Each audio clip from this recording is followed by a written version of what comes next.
I began activism, I think, way back. This would be the 60s, at least in some respect. I felt early on that there was more to life than just taking care of myself. I felt there were other needs in the community. And I think one of the first things I did stepping into activism was I discovered an advertisement in a magazine called Commonweal, which was published by Catholics, Jesuits, I believe.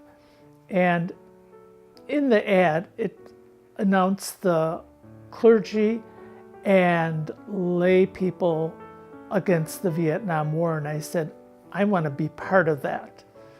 And I signed up and I met a local priest by the name of Robert Peterson, who was a Lutheran pastor, very progressive, very radical, a mystic, and he coached me into what needed to be done. And we did some events, usually around churchy things like a holy hour or a vigil or something like that. We stood in the street. And at one point, as Dr. Martin Luther King emerged, and he was about to embrace advocacy against the war, we had in Milwaukee, we had an event called the Milwaukee 14, which I'm proud to say I was part of.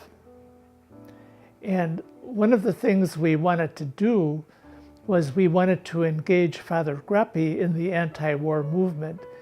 And we connected with him and got him to a press conference.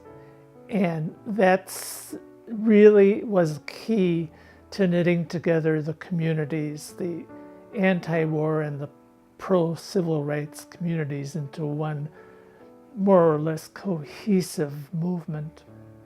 I had a very personal interaction with Father Groppi when I got on a bus. He had already left the priest practice and he was driving the bus, and he had been elected president of the drivers union. And I got on the bus and he said, "Bill, it's so good to see you." And that was a sheer delight because, I mean, I knew Jim, I knew him sort of superficially, but I always figured I was just a bit player in the larger civil rights movement. But have him recognize me and then to say, "You and me and Peg ought to have dinner sometime." That was really a nice moment in my life.